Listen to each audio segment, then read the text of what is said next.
So welcome everyone to the Tree Fund webinar series. It feels like it's been a while. So for those that are joining us again, welcome back. For those that are joining us for our first time, hello. We at Tree Fund, we're partnering today happily with American Forest on this panel discussion. Tree Fund stands for Tree Research and Education Endowment. And we make these webinars throughout the year available to you for free. Through generous sponsors, donors, people that support our mission to advance education in the agricultural field. So thank you to our partners. Thank you to Bo and the extension for supporting this cause and to helping us reach so many people on an almost monthly basis. Again, we are partnering with American Forest with Jamie King, and I will introduce him a little bit more here in a little bit. But before that, I just wanted to kind of give a little bit of updates about what's happening with Tree Fund and ways that you can support us a little bit more. Today, we're really asking for your support. Join us on LinkedIn.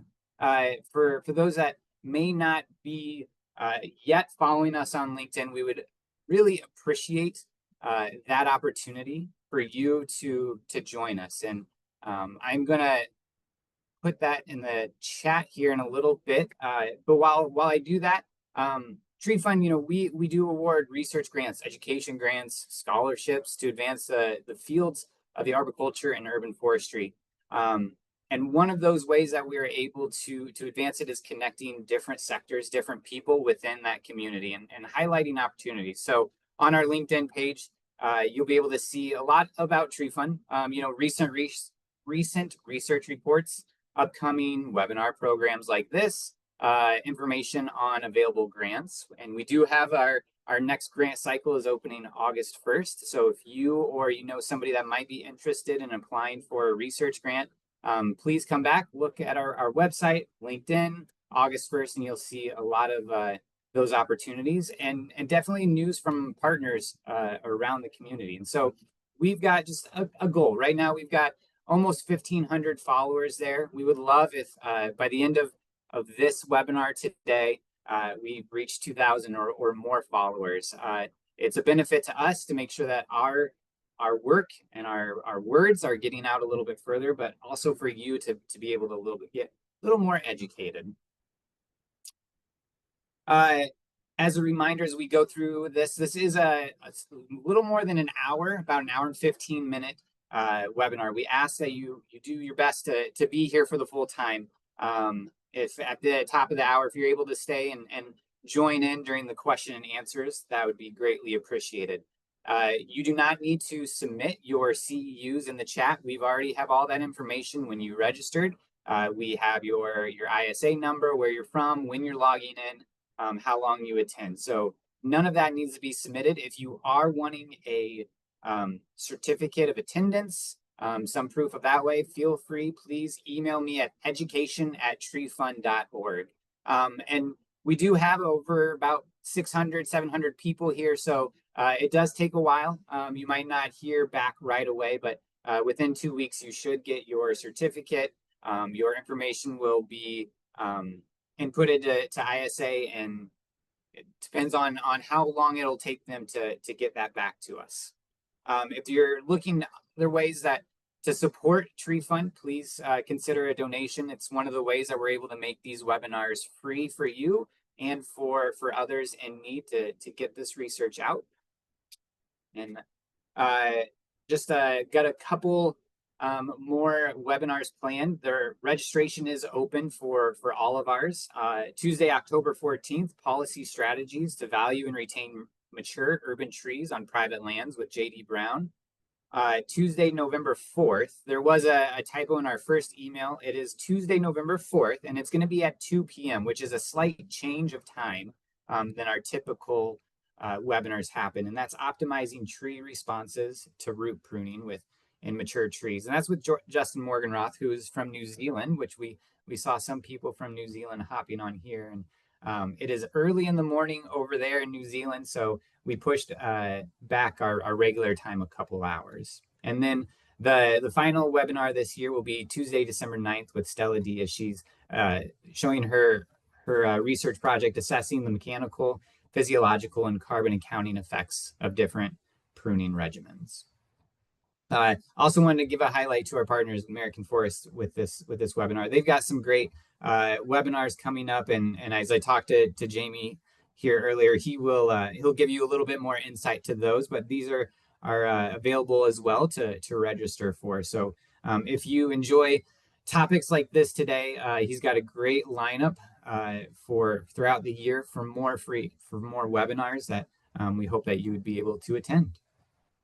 And I do want to introduce Jamie, and as he is a great partner with us. Jamie King is the Director of Coaching and Consulting at American Forest. He serves as the current president of the Urban and Community Forestry Society and as the vice chair of the ISA Credentialing Council and on many committees with the Mid-Atlantic chapter of ISA, where he works to elevate the people and practice of urban forestry and arboriculture.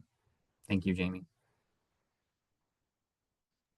Thank you so much, Heath, and thank you, Bo, and all of our panelists today. I'm going to share my screen here and get us started.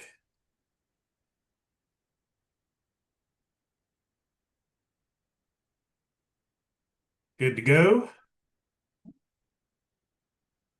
So, part of what we do at American Forest is champion tree equity in the United States, and it's super exciting to have an international audience today.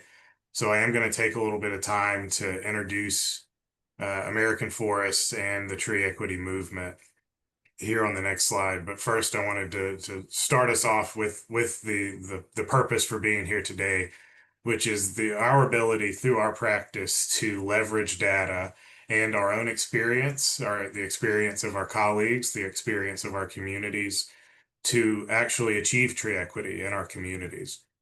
And so that's why we're here today. Heath and Paul at the Tree Fund were generous enough to give us this platform to pull this panel together and to reach all of you today. And I thank you for that.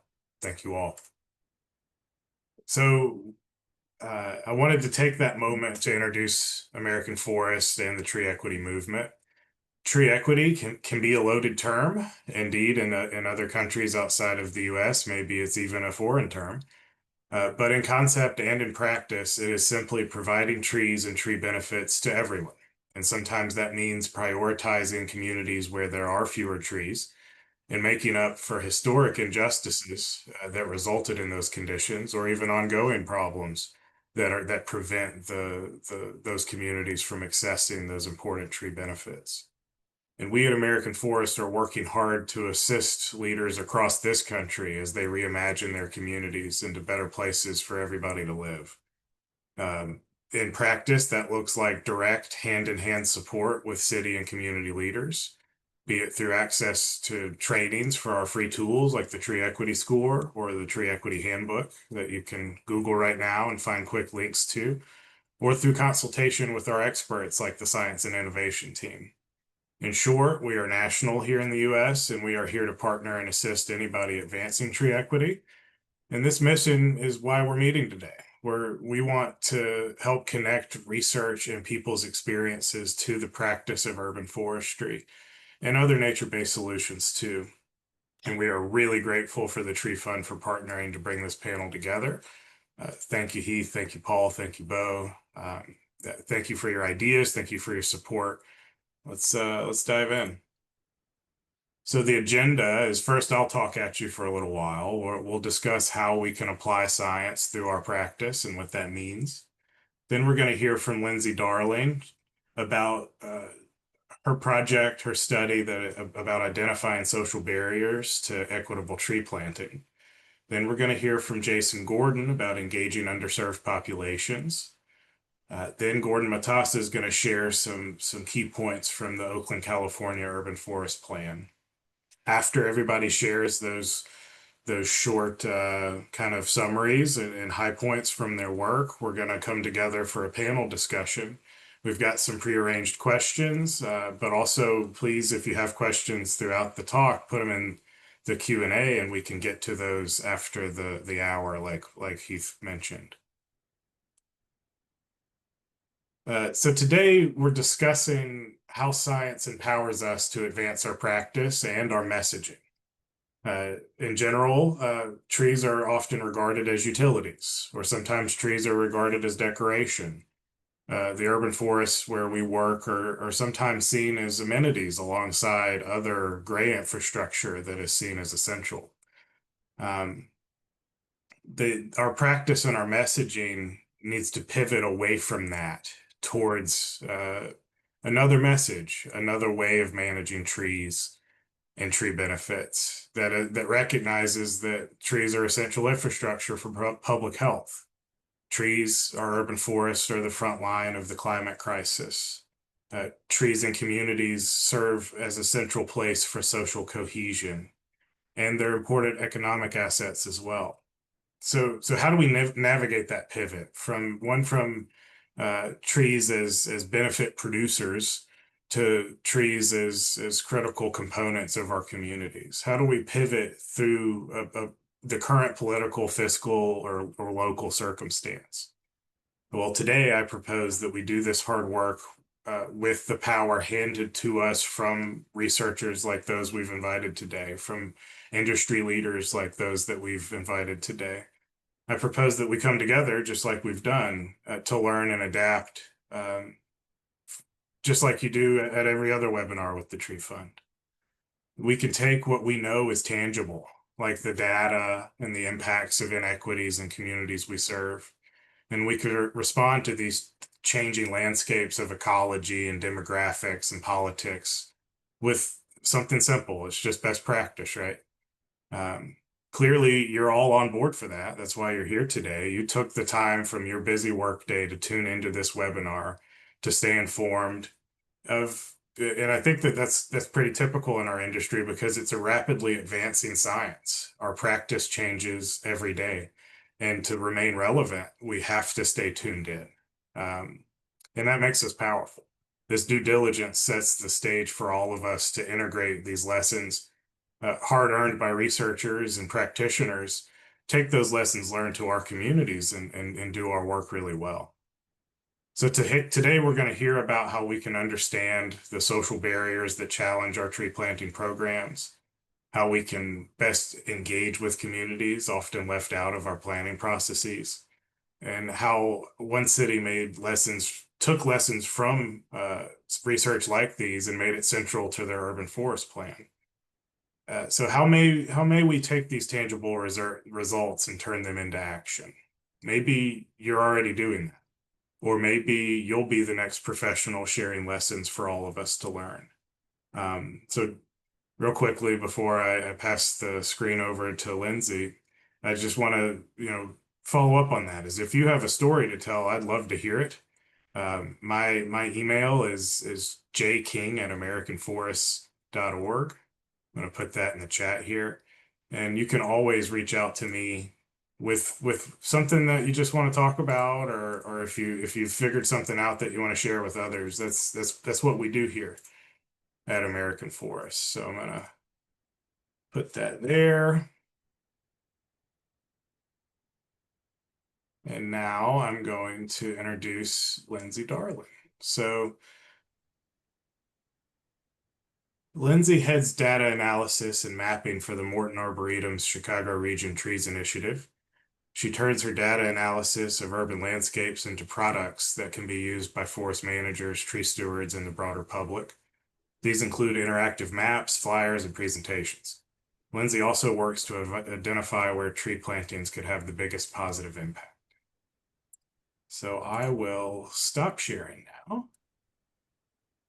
And stage is yours, Lindsay. Thank you so much. Yeah, thank you.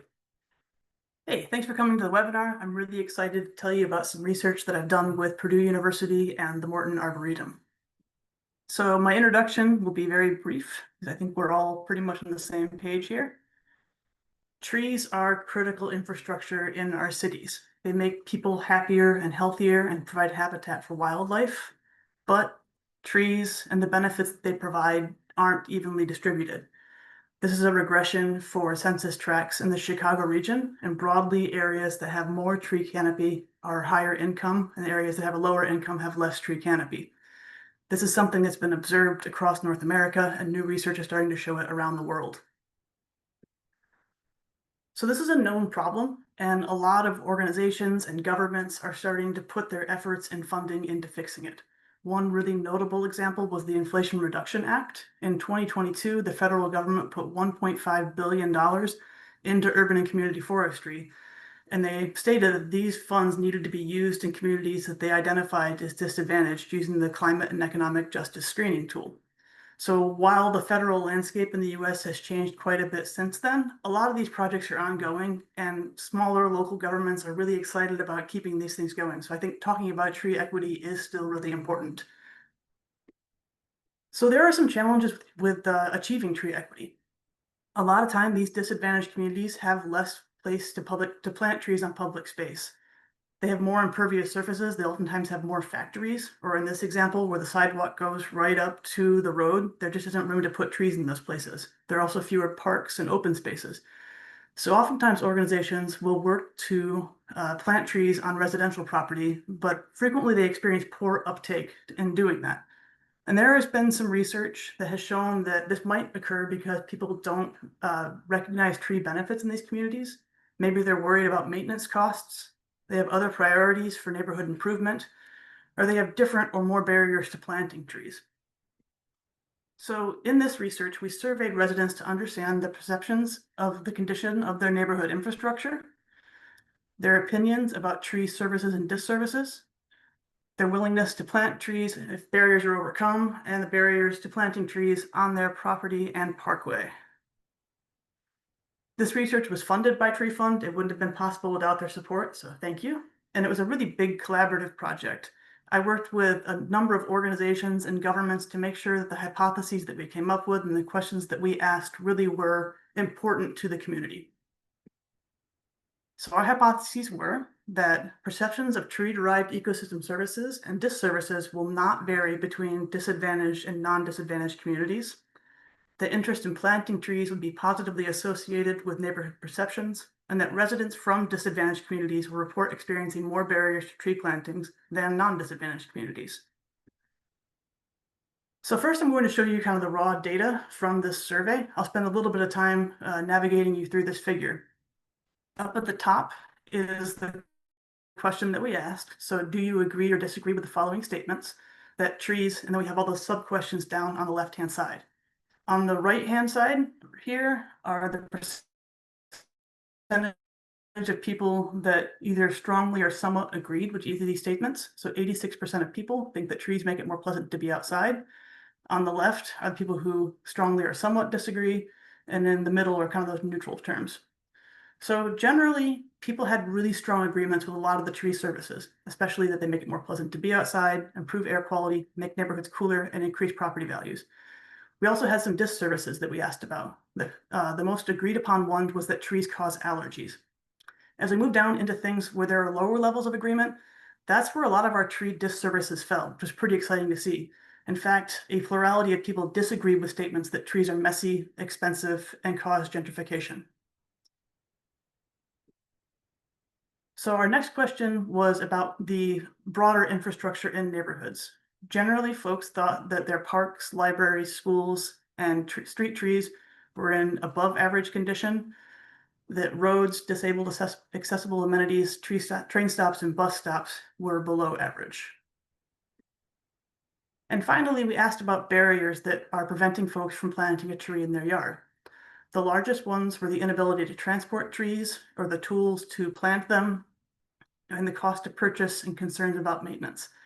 But we were a little surprised by this. By and large, a majority of people said that all of these barriers didn't impact them at all or only a little bit. So there are barriers out there, but they aren't quite as impactful as I think we expected. So circling back to our hypotheses, the first one is that there will not be differences in tree perceptions across those advantaged and disadvantaged populations. And we looked at this going back to that CGES tool and seeing if the respondent came from one of these disadvantaged areas and grouping them accordingly. So back to our perceptions figure, we broke those groups out. and differences that are significant are denoted by these starred values. So of all of the tree services, there were significant differences in the disadvantaged and non-disadvantaged communities in that trees improve air quality, increase property values, and make it more pleasant to be outside. All of the other things were not significantly different. So there's two things I want to point out with this response. And one is that a lot of the difference driving the values are in those neutral things that people don't agree or disagree. So that could indicate there's room for education, and that might closen up the differences between these two groups.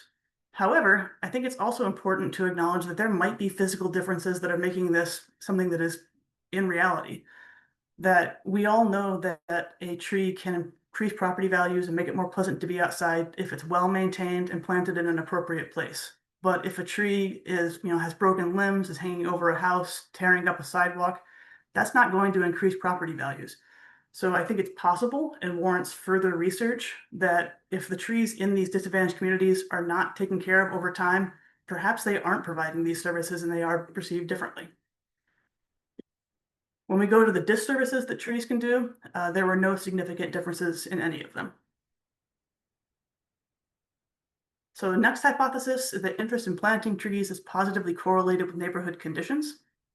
So to look at that, we compared the average number of trees that folks would like to plant in their yard and their likelihood of requesting a street tree to their analysis of the condition of the neighborhood infrastructure in their community. And folks that lived in areas that they perceived as having good public infrastructure, on average, wanted more trees in their yard or were more likely to request a tree. And finally, residents from disadvantaged communities will report experiencing more barriers to tree plantings than non-disadvantaged communities. And that really did seem to be the case. In every one of these barriers, except for the cost to purchase trees, which we were really surprised about, there were significant differences with folks in disadvantaged communities reporting more of these barriers. And here are the rest of those barriers. So to summarize, people had positive opinions about trees, and these opinions were largely the same across disadvantaged and non-disadvantaged groups. Positive impressions of current infrastructure was related to higher interest in planting and requesting trees, and residents in disadvantaged areas reported more barriers, but relatively few overall. So to move into overcoming these barriers, we interviewed, and I didn't have time to include that in this talk, but we interviewed practitioners, municipal foresters, community organizers, folks who were planting trees in communities, and got some ideas that fell in two pretty broad categories on how they think we can overcome some of these barriers. The first is that it's really important to address existing and future maintenance concerns. One respondent said that if people know they can get support for problem trees, they may be more willing to plant new trees. And another said that I think guaranteed quality maintenance over time would drastically improve residents' perceptions of existing trees and their willingness to plant new trees. Another big category was that it was critical to work with neighborhood groups. One respondent said that our most effective projects are those that are driven by a local community member. People are much more likely to answer the door and engage in the conversation if the person gathering addresses for tree plantings is a familiar face. So kind of the big picture takeaway from this research is that we need to place more emphasis on maintaining existing trees, and that could make residents more willing to plant new ones. And that tree plantings in disadvantaged communities should be supported by local organizations. When we get these occasional influxes of money, it's really tempting to try to plant a lot of trees quickly, but garnering community feedback will ensure that these trees are wanted and taken care of, and that will make the trees and communities more resilient. And we did a little bit of an estimate on what this could mean if we actually overcame all of these barriers. So on average, people who have yards are interested in planting 2.5 trees in them. And 70% of the respondents who had room for a street tree said that they were interested in planting one. So if we extrapolate that to the more than 3 million households in the 7-county Chicago region, that would mean we could plant 6.9 million trees in yards and 1.5 million in parkways. And if we did that, according to iTree, over 30 years, that 8.4 million trees would increase the region-wide canopy by 0.4%, remove $265 million worth of pollution, sequester 495 million in carbon, and have almost uncountable benefits to people's physical and mental health. So with that, Thank you. If you have any questions, please feel free to shoot me an email or ask later on in the webinar. Thank you so much, Lindsay. Everybody will have time for questions and answers after. And now I'm going to pass this over to Jason with an introduction. Jason Gordon is an associate professor of community forestry at the University of Georgia's Warnell School of Forestry and Natural Resources, where he leads research on the social dimensions of urban forestry and tree management. He teaches courses in community forestry management and arboriculture and directs the Tree Health Care and Community Forestry Lab. Through outreach and extension, he helps communities apply research to enhance urban canopy, policy, and public engagement. So, I'll quit sharing here and Jason can get started on sharing his story. Thank you so much. Thanks, Jamie. Thanks for inviting us. You see my screen fine? Yes, sir. Okay.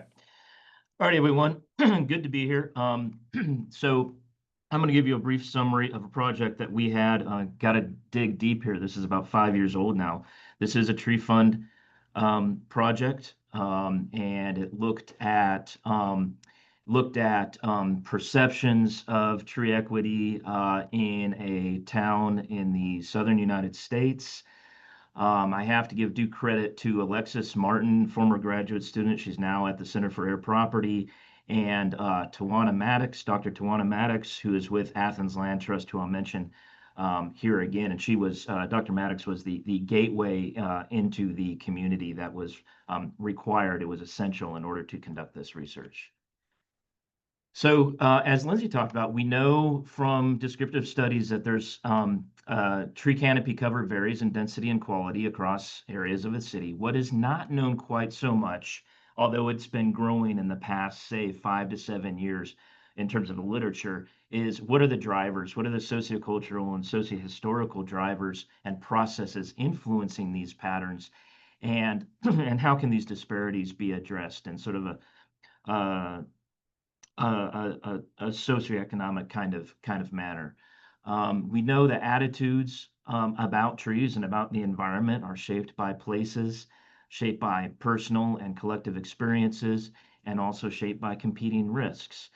As Lindsay alluded to, this additional research, more research like this is needed in order to better understand how the benefits and risks are not only distributed, but how they got there in the first place, and what are the best ways that we can better manage these benefits and risks. And I think Lindsay said it very well in that, and Jamie said it well in that we oftentimes sort of focus on tree benefits. It's also important to look at the disservices, the risks that trees are unequally distributed across a particular community.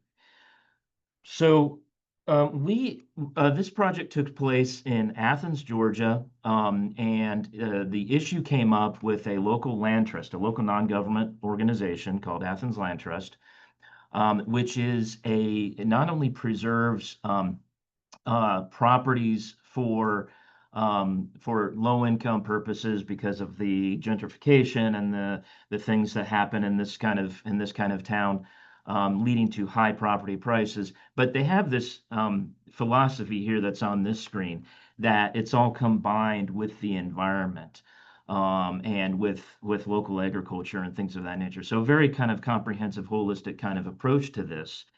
And when they had a particular grant, Dr. Maddox specifically had a particular grant to improve housing situations, specifically the construction of some of these very old houses that some of low-income folks were living in. They got this, and they had the part of that grant was to remove trees, remove dangerous trees, or to prune dangerous trees. And this is a lot the response that she was getting. We don't want any more trees. They were willing to remove trees for free for the residents and then replant. And the residents were saying, we don't want trees. One of the co-PIs on this project was actively involved with Athens Land Trust and thought to himself, well, why is this? Why would they not? Well, everybody wants trees. Why wouldn't they want trees? And so that's kind of how this got initiated, was to look at sort of some of the nuances that might might affect how people are sort of responding to this, what Athens Land Trust considered a great opportunity as far as their neighborhood tree canopy. So the goal of the project was to help urban tree managers communicate the values of trees and urban forests to these diverse communities. We had two driving questions: why do residents perceive neighborhood? How do residents perceive neighborhood tree benefits and risks? And what are the impediments that residents experience to enjoying the full appreciation of tree benefits? Again, it took place in Athens, Georgia. This is in the southern United States. You see the American Forest Tree Equity score is 79, has a high priority for planting. This was a qualitative study that we did. We used photo elicitation of focus groups. Photo elicitation is a way of allowing participants to take photos of things that are important in their community, things that we kind of had some guiding instructions, but kind of represent what they're thinking through images. And then we talked with them about those images and what those images meant. And so here are some general description of the questions we're asking. What was the reason for taking the photo? What are the meanings of the features? Talk about how landscape and vegetation has changed over time, because there's a lot of change in this area, in this neighborhood. What are any kind of concerns in the photo, trying to get not only to tree risk concerns, but also to any other concerns they might have as far as development or as far as pollution or whatever. What are the attitudes of trees towards trees in your neighborhood? And then in kind of community attachments or place attachments. So I'm going to go through real quick some examples, some illustrations of what some of the folks told us.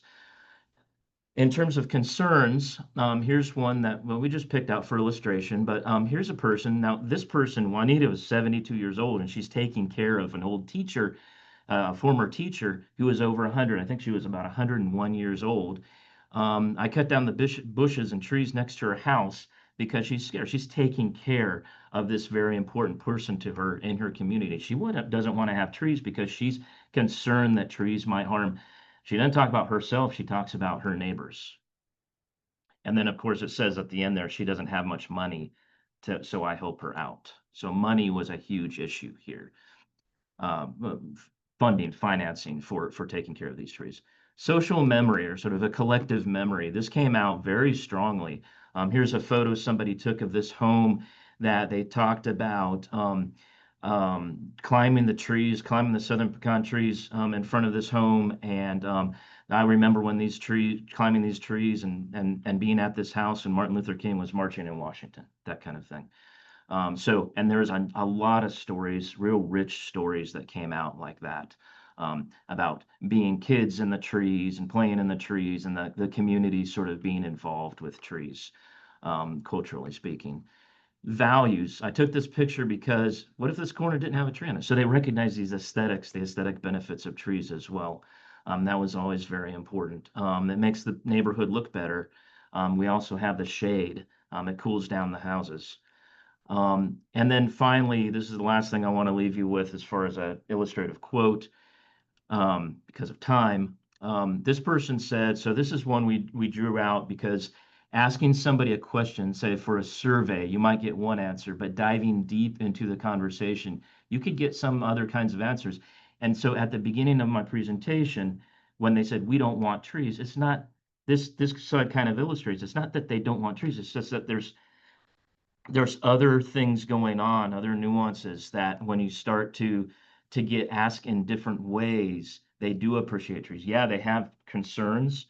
They have very serious and rational concerns about the trees and the risks that the trees provide, which, by the way, are pretty much almost all water oaks and sweet gum, which are fairly high risk profile trees. So real concerns. But then you dive into it, and people do, like these past few slides, people do appreciate these trees, and they do have put a high value on these trees in their neighborhood. It's part of the neighborhood. And so I don't want to spend too much time on this slide because I think we're going to get into it more in the conversation we'll have next. But risk perceptions, it's important to recognize that they were impacted or affected by race, age, and wealth, like Lindsay talked about. income was hugely important in their decisions about wanting to take care of trees long term, or removing trees and then being able to afford all that. Interest in trees was distracted by other immediate concerns like education, the local schools, putting food on the table, politics, development that's going on there. And so that kind of all coalesces into this environmental justice issue. And one thing we talked about with the city forester at the time was how complex this gets, because really this needs to be involved in the more involved in the overall community planning process, right? In terms of how trees are implicated in these other aspects of their social and economic lives. That's why it becomes an environmental justice issue.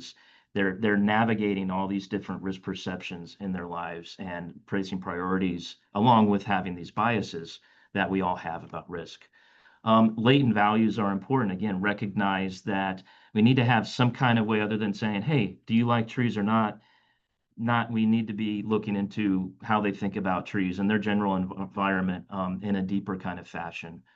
And then through our focus groups and our interactions with folks, with participants, peer-to-peer education. One thing we really recognize strongly is that us coming from sort of the outside is insufficient. And what really drove a lot of our inquiry and then subsequent outreach, educational outreach, and engagement with folks was the leadership there in the neighborhood.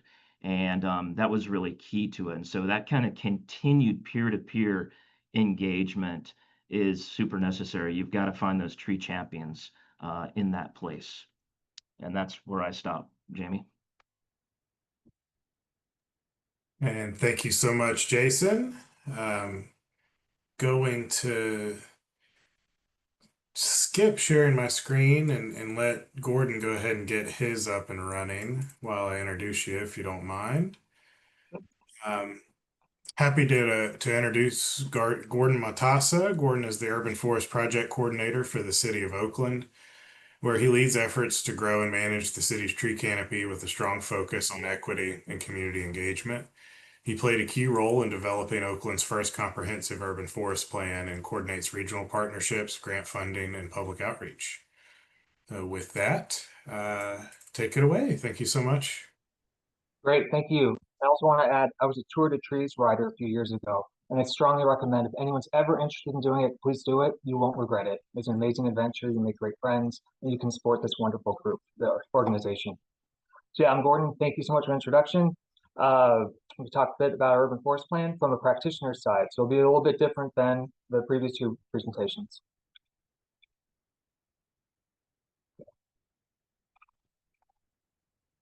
All right, there we go. So I'll start with overview of the city. Unsurprising, our canopy is inequitably distributed. The darker green spots here show where we have high canopy coverage. The lighter green and gray show where we have minimal canopy coverage. And that green area that you see is called the Oakland Hills. It's a very affluent area with multi-million-dollar homes with beautiful views of the San Francisco Bay along winding streets and a forest. That dark green spot you see here, I don't see my mouse, that area, this census tract has about 46% canopy cover. Then compare that to where I'm standing today, which is down here by the water, where we have 1.3% canopy cover. As you can imagine, it's probably, I don't even know if I need to spend time on this. A redlining map here, you see? Look at that, where the red and yellow areas are the areas that now have fewer trees. Then compared to the CGS map, disadvantaged communities also have fewer trees. No big surprises there. So now let's go for a visual tour of Oakland, different spots. Here's an example of a street in East Oakland. What do you notice? There's no street trees. Not every street in East or West Oakland looks like this, but it's not an uncommon sight to see streets with very few or no trees whatsoever. Here's one of our major thoroughfares, International Boulevard, connects downtown to the city limits. Very few trees. You can see a few back there, but not as many as we would like to see. especially when compared to more affluent areas like North Oakland. Here we have a beautiful tree-lined street, trees of various size and age, doing their thing, shading homes, cars, looking nice. And then compare that to that area I showed you that was all green, the affluent Oakland Hills, and it looks like you're in the bucolic countryside here. So, do a side-by-side comparison, very different. As part of our urban forest plan, one of the goals that came out of it was obviously tree canopy equity. We want the equal distribution throughout the city. It's never going to look like it does in the hills, and that's probably a good thing. But we want, over a 50-year plan, we want East and West Oakland to look more like North Oakland, that lower left picture. So,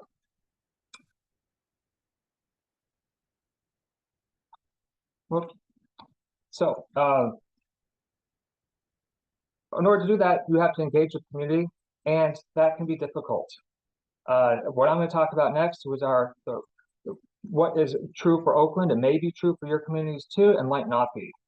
But in Oakland, a lot of the folks who live in those disadvantaged census tracts are very hard to reach, and for a variety of reasons.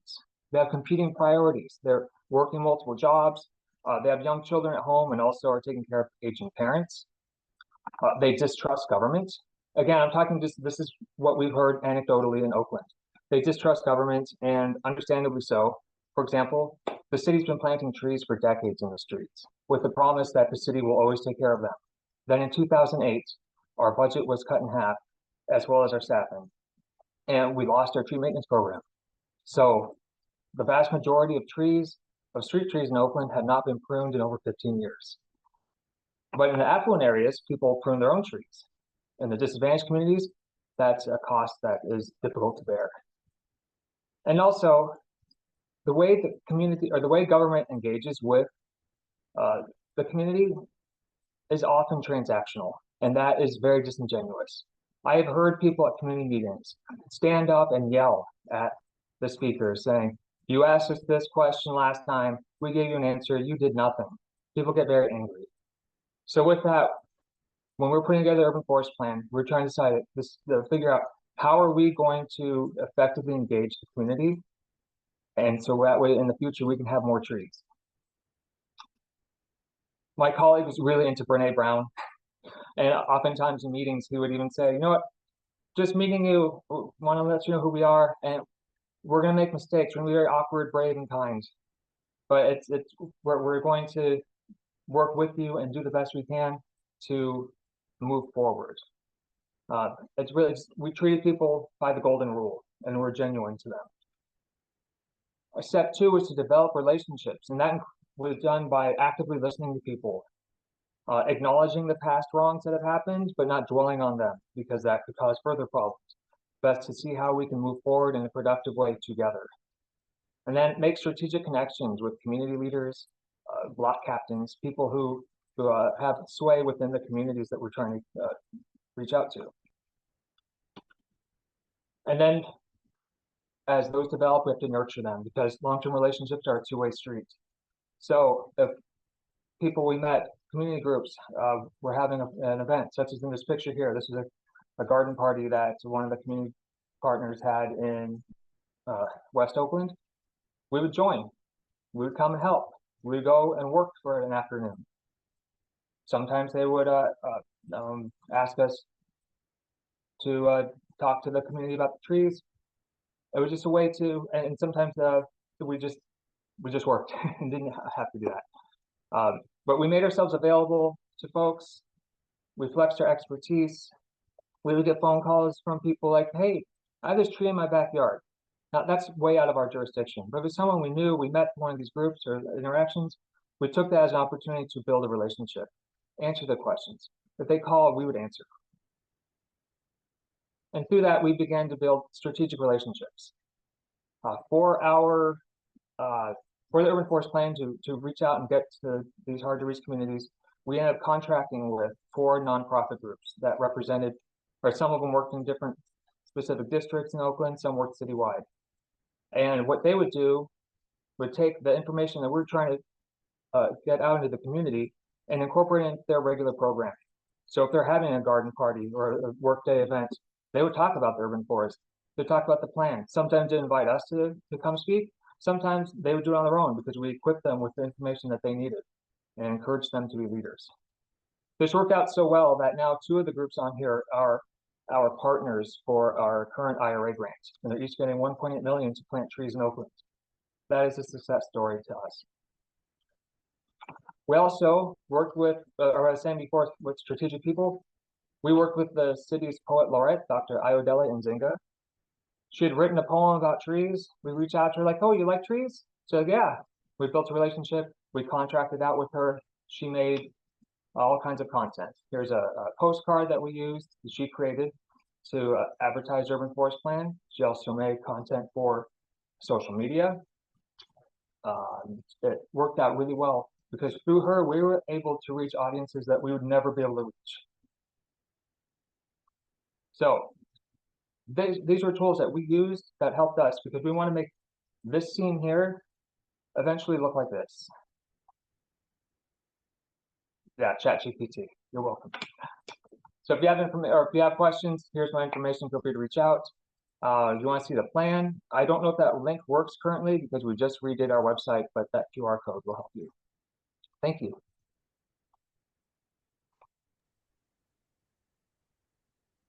Okay, thank you so much, Gordon.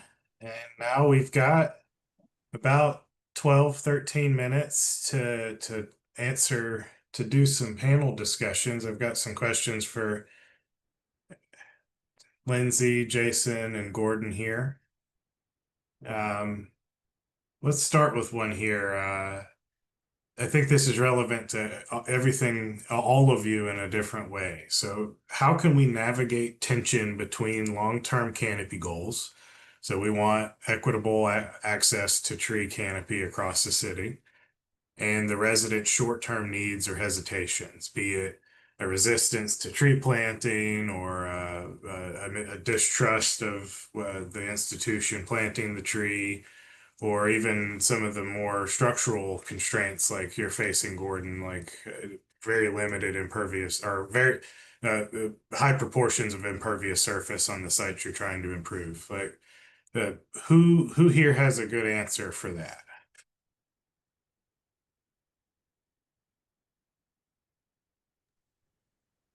I can start with what we've experienced here. So some of those partner organizations I mentioned are now, some of them didn't even plant trees before we started working with them. And now that's one of their bread and butters. And I heard one of them the other day at a meeting say, no, people say they don't want trees, they want trees, and we'll convince them. But she's able to do that because it's her community and she has sway. So that is what helps us, is you give the 2 people who have sway in the community the information that about trees and why they're important, why they're great, and then they will distribute it out, and they can encourage more people to come around to the right side. Yeah, I heard you. Oh, go ahead, Jason. well, I just want to echo that a little bit, in that, we talked about it's so essential that it's involved and that the urban forest plan is part of the comprehensive planning. And that the comprehensive planning that Gordon talked about is not nominal, but it's meaningful when residents are involved. That's easier said than done, obviously. And there's timelines and budgets and everything that complicate everything. But at least in theory, that would be ideal. And then on the last thing that Gordon said, what came to mind is in our project, Dr. Maddox has used our project on a number of different occasions. She just contacted me about 2 months ago asking for old presentations, and that she uses as leverage for additional grant funding and other types of projects. And I know she has taken this tree fund project to leverage funding for, I think it was housing and urban development for energy efficiency projects in that same neighborhood. And she has gotten residents on board since then. It's a long process and it's a painstaking process, and you have to have patience. And maybe that's one of the most important answers to your question, is to have patience with it. But anyway, Dr. Maddox has done a tremendous job with this. So I think my answer isn't too different from you other guys, but something that we've done in the city of Chicago is with some of the IRA funding we had, we call them tree ambassadors. So they're organizations that are existing that we pay to go out to talk to residents in their neighborhood about requesting trees. It's been hugely successful. In the last couple of years, they've requested over around 4,000 trees. And in 2024 alone, 1,300 of those were planted.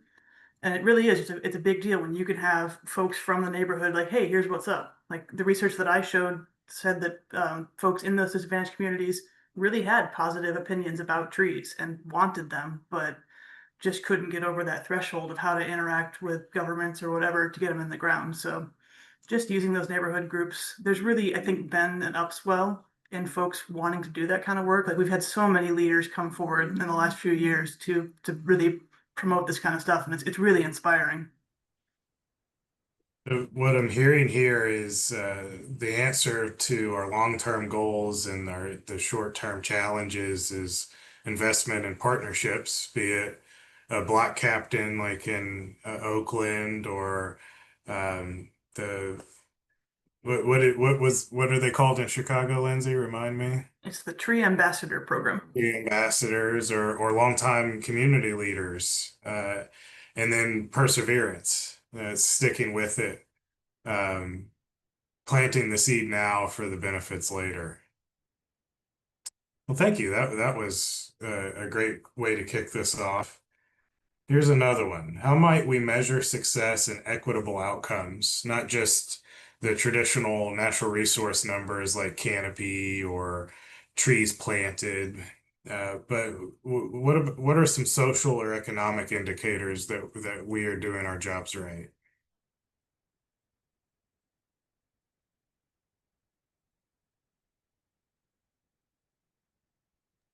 I'm not sure of a straightforward way to measure it, except there, some social science type stuff. But it's community resilience and cohesion. That if you have folks that are out there doing this work together and knowing that it's important together, I think that's more important than more tree canopy. As people having the capacity and legal ability to take care of their lands and to make their communities the way that they envision them into the future. Yeah, I mean, I think you have to go out and talk with them, ask them. Not just look at a GIS layer and quantify how the canopy has changed, but ask people, what do you think about it? Like in our case, the canopy is actually not too bad, but and that just water oaks all over the place falling apart. They're at the end of their lifespan, and so in a campaign, to sort of quote unquote measure the effects of the impacts of a campaign, ask people, how do you think things are going? How satisfied are you with this? Whether there's significant change in the canopy density or not. I mean, what's really important is what they think about it. I would add the number of partnerships that we can make. And for us, urban forest plan is very lofty, and there's no way that the city itself can take care of or do it all. So we have built in that we have to have community partnerships to make this work happen. So counting the number of community partnerships, the number of interactions, maybe count the number of people smiling, walking down the street, looking at trees, maybe not that. And also green jobs. That's another part of our plan is how can we turn this into a way for a community member, especially in disadvantaged communities, to become employed and work within their communities. Very good. Yeah, what I'm hearing is one way to measure an equitable urban forest is maybe better retention in neighborhoods. Maybe folks stick around to the place where they grew up, and there's less of a mass exodus at teenage years, right? Or the stories that Jason talked about. Or I like that idea of counting partnerships, essentially measuring community, the understanding, or rather assessing a community's ecological health through their community connections. That's very interesting. I think we've got time for one more question here. And this would be an answer that maybe all 832 people in the room would want to hear an answer to is outside of what you shared today, what are some tools or resources that could help us practitioners uh, apply findings like yours day to day? Like what are some tools and resources that can help everybody improve tree equity in the community where they live and work?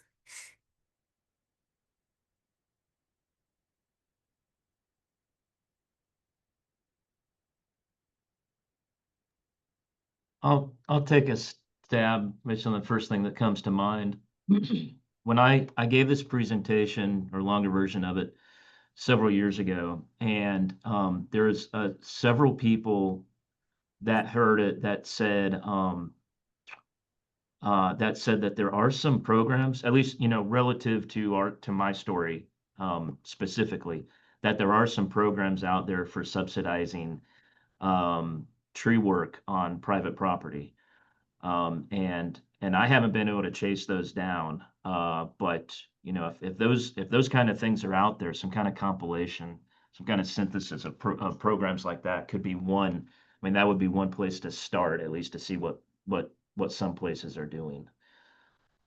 Because maintenance, as I think all three of us said, one of the big issues was planting, and then who's going to maintain those.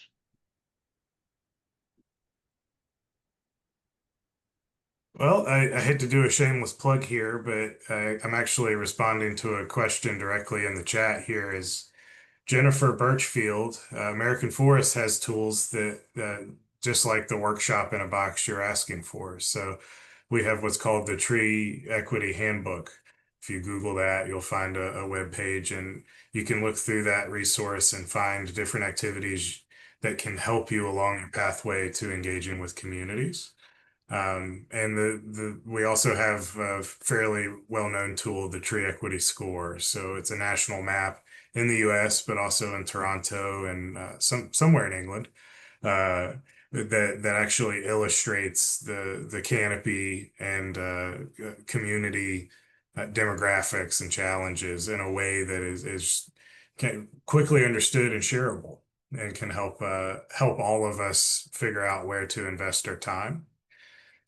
Does anybody else have another thought on that last question before I wrap us up? Yeah, so for the Chicago region, I know this doesn't help people who don't live in that 7 counties that I mostly work with. We've created a lot of really similar tools to what American forests have. Like we have our own priority tool that we get to use, higher resolution local data that we can't really get nationally. We've also put together some flyers and like breakdowns of where communities do and do not have tree canopy. Things for ordinances and management plans, kind of checklists and how you can put those together. Again, it's pretty local to where I work, but I'm definitely happy to work with folks in other areas, see if there are ways that we can build similar things, if that's helpful. Yeah, the Chicago Region Tree Initiative has been pioneering that sort of work for a long, long time, and I think a lot of people have benefited from it. Thank you so much to you and all of your colleagues. Thanks. Jamie, I Wrapping got up here. one more promotion of another outside Yeah. tool, and that's the Sustainable Forestry Initiative's new urban forestry standard, which has, whether you do the certification or not, it has all those indicators that kind of is a checkbox list of actions, I guess, that might be useful. Or the urban and community forestry accreditation standards through the SFI are incredible and set a bar for all of us in the practice. Wrapping up here, another shameless plug for American Forest. If you liked our conversation today and you want to hear more like it, you can follow this QR code here to join what we're calling our National Tree Equity Coaching Network. The core of that is a monthly webinar, similar to what we did today. But there will be other opportunities for deeper engagement and other fun activities too. So I wanted to share that. Thank you, Heath, for also sharing about it at the beginning of the session. And anybody who didn't get that link can just contact me directly at jking@americanforest.org. And And now we're at the hour. Yeah, I'm gonna interrupt. I know we might have a few of you leaving. We really do encourage you, stay on. We've got a lot of, I don't believe you are all able to see the question answers, but we've got a lot of great question and answers. And so we're gonna try to spend the next 15 minutes, but for those that may have to step out, I do wanna, again, thank Bo and the Alabama Cooperative Extension for helping us host, and for Jamie and our speakers. And I will be sending out an email tomorrow, most likely, with our presenters' research, links to that information. And then I will ask the presenters to send me what contact they would like for that to be included for anybody that wants to reach out with more questions. And then lastly, Tree Fund will be submitting CEUs on your behalf as able.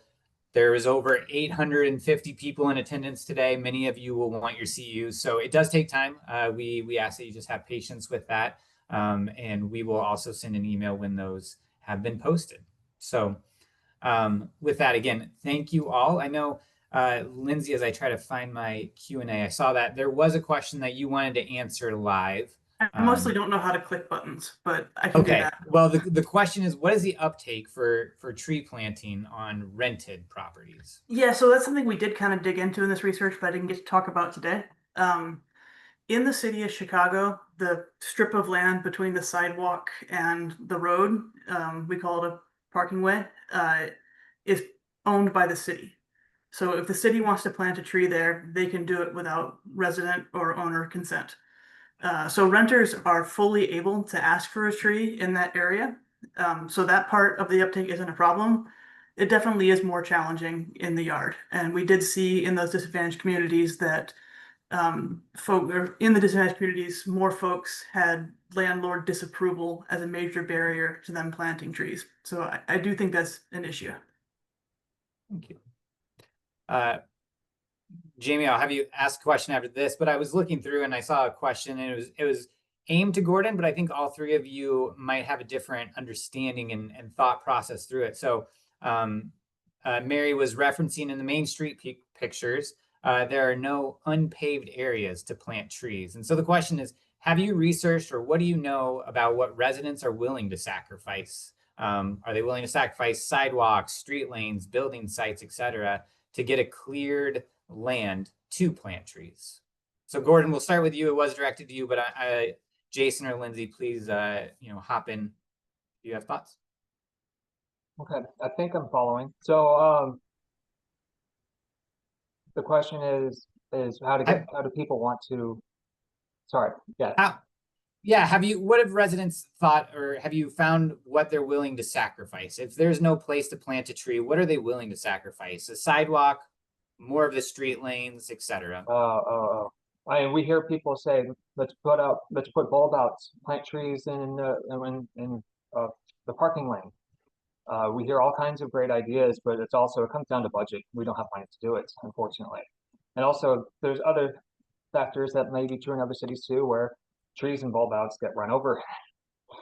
And if you cut out the sidewalks, we do have wide sidewalks in most places. If we cut it out and still have ADA compliance for wheelchairs and such, if there's enough room for a tree, sometimes people will park in the tree well. So I think we need a lot more education. We need to back up a bit before we can get to that point and really instill a sense of stewardship and tree love here before we can even get more momentum. There are efforts in the Chicago region we've identified places that really do need tree canopy, and it is sidewalk to road, but they're really wide sidewalks. So when we find opportunities that we can cut a tree pit in there and amend the soil properly, so we aren't just putting the tree in a coffin, there are opportunities out there. It's just a heck of a lot more expensive than planting it in soil. But those trees are really important. Like trees that are planted over impervious surfaces have way bigger impacts on temperature reduction. So I think it is worth the cost, but it's costly. But also add that a lot of, especially in our disadvantaged communities, a lot of the planting strip, the area between the sidewalk and the street where there is open space, maybe like 2 feet wide, which is not big enough for a tree. So there's a cost to expand the sidewalk Sometimes sidewalk can't be expanded because it'll make it too narrow and not compliant with the American Disabilities Act. So we try to encourage folks to plant in their front yard. We're a small team trying to do that. We try to infiltrate that message out to community members and our nonprofit partners who are planting trees. And we're still in the early stages here, and I'm not sure how well that's working.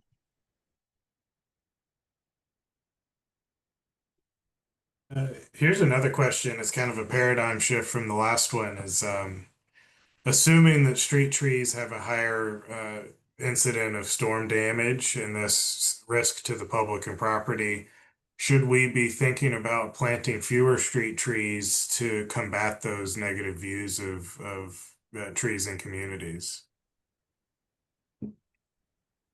It's really kind of a counterpoint to the last one.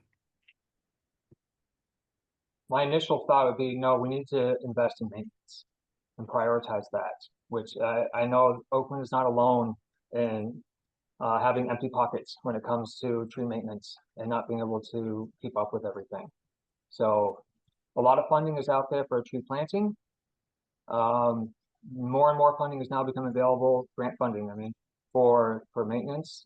In fact, the vast majority of our IRA grants is going to go towards grid pruning, street tree maintenance within our disadvantaged communities. So we're thankful for that. I saw that point as a major through line in the comments throughout the